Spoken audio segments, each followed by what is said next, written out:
At para sa mga tao na hinayaan sa kanilang entablado tumayo ang isang bastos at walang respeto, tama lang na hindi ka naging presidente ng Pilipinas. Rumesbak pa. Nagtawag ng mga barkada. Hindi pa sila doon natigil. Naghanap pa ng dayo. Kala mo liga? May hugot? Tatayo ka dito sa aming lungsod. Tatayo ka sa aming distrito. Wala ka naman na ambag sa mga buhay ng aming mga kadistrito. Kung ikaw'y naniniwala na kaya mong ipaglaban ang iyong dahilan sa pagtakbo sa halalan, ang hindi dapat, yung tatakbo ka na wala kang masasabing nagawa pero maninira ka sa iba. Babalik ka para lang manira sa congressman ngayon. Hindi ako papayag. Nagagamitin nila ang mga entablado para magsabi ng kasinungalingan, paninira, dahil hindi kayang takpan ng inyong paninira ang kakulangan nyo sa serbisyo dito sa ating distrito.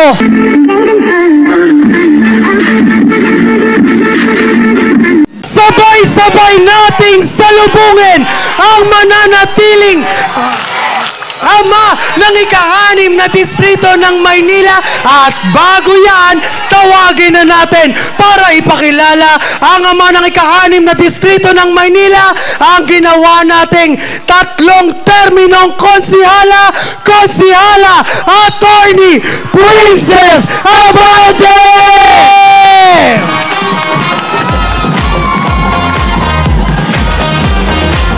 Bayan ng Santa Ana! Abante na tayo! Bayan ng Santa Ana, pasensya na po. Bago po magsalita ang aking ama, pinili ko pa talaga na tumayo sa entabladong ito. Higit 5 dekada noon, dumating ang isang Benny Abante dito sa Santa Ana. Isang batang Santa Mesa. Tinawag ng Panginoon na magsimula ng isang gawain dito sa Santa Ana. Binata, bata, kumatok sa bawat pinto, nagpakilala. Kung merong totoong nakakakilala sa isang Benny Abante, mula bata hanggang ngayong congressman na, yan ang bayan ng Santa Ana.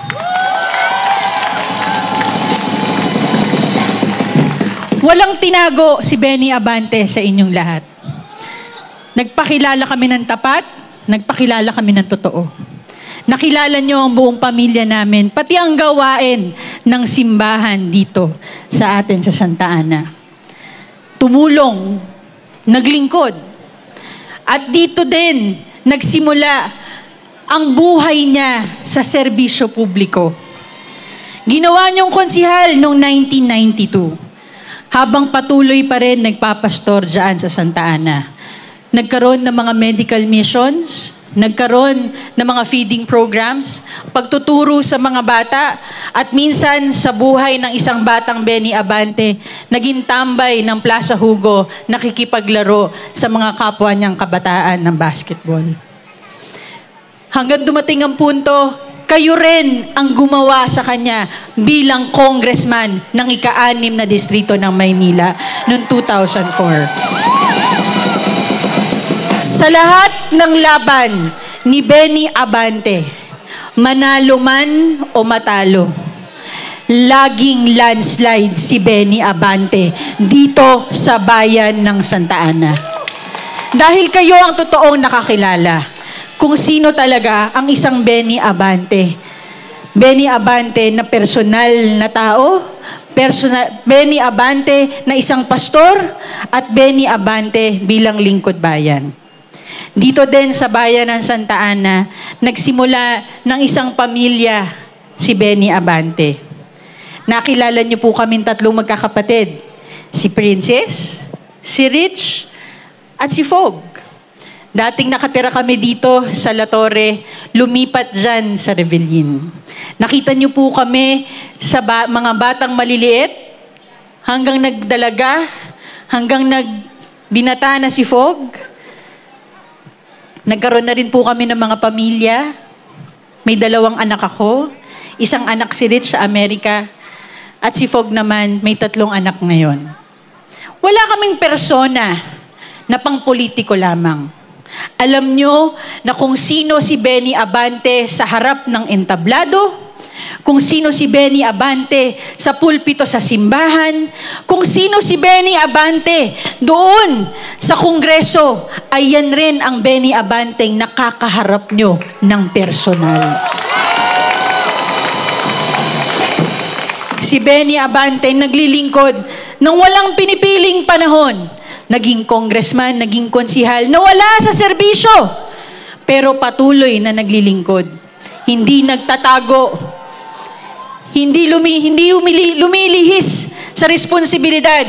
At kahit nung panahon ng pandemya, nandito kasama nyo, araw-araw nagbababa ng tulong sa bawat barangay, hindi lang dito sa Santa Ana, kundi sa buong distrito.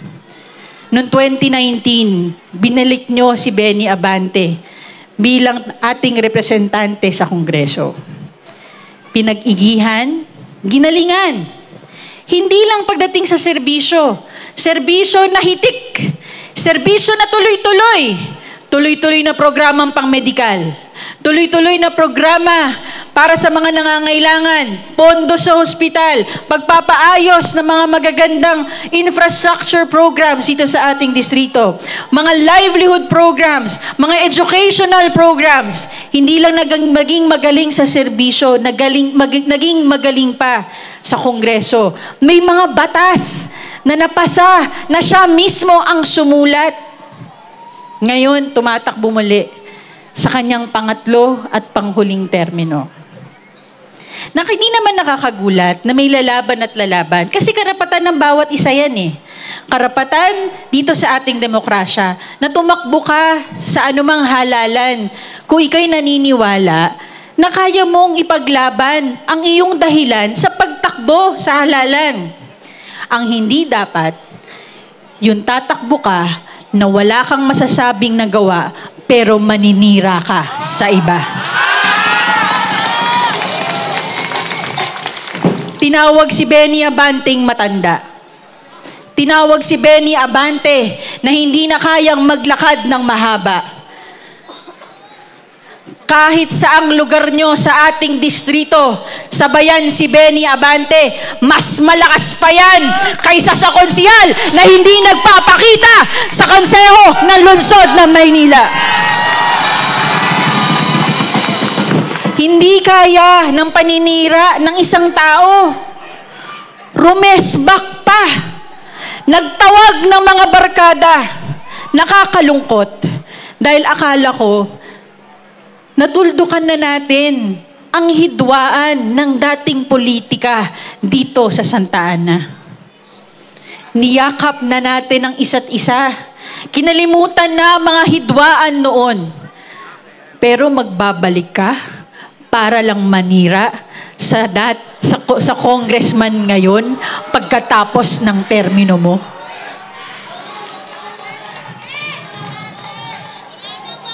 Masakit sa akin magsalita laban sa isang dating naglingkod sa ating distrito. Dahil lagi akong magiging proud sa mga batang Santa Ana na naglingkod sa ating lungsod.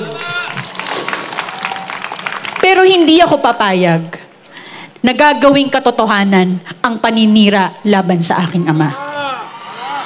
Hindi ako papayag nagagamitin nila ang mga entablado para magsabi ng kasinungalingan, paninira, dahil hindi kayang takpan ng inyong paninira ang kakulangan nyo sa serbisyo dito sa ating distrito. Hindi pa sila doon natigil. Naghanap pa ng dayo. Kala mo liga? May hugot.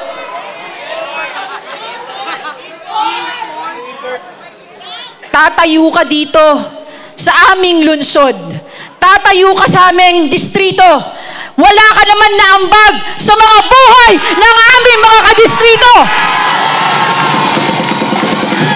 bastusin, para siraan ang aming congressman na naglilingkod ng tapat at totoo na walang pinipiling panahon.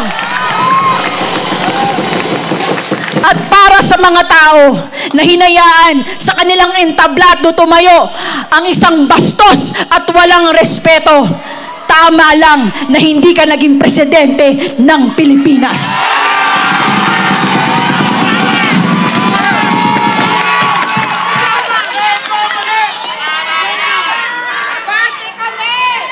Bayan ng Santa Ana, ika-6 na distrito ng Maynila. Kilala niyo po kami. Buong pamilya namin. Walang tinatago. Walang tinatangi sa serbisyo. Sa harap ng Panginoon, sa harap ng tao. Tulungan niyo po. Suportahan niyo po. Ipaglaban niyo ho. Gawin niyong 3-termer congressman, si Benny Abante.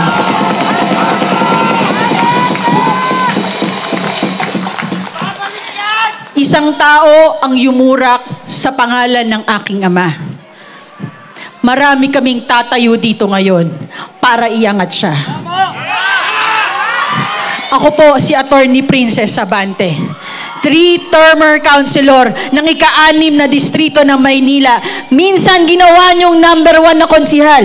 Principal author ng mga batas ng ating lungsod para sa mga allowance ng mga estudyante, allowance ng mga senior, trabaho ng mga senior. Ang congressman ko, si Congressman Benny Abante. Ako po si Consel Fog Abante at ang congressman ko, si Benny Abante. Ako si Doc Francis Olaso, maninindigan hanggang dulo ang congressman ko, si Benny Abante!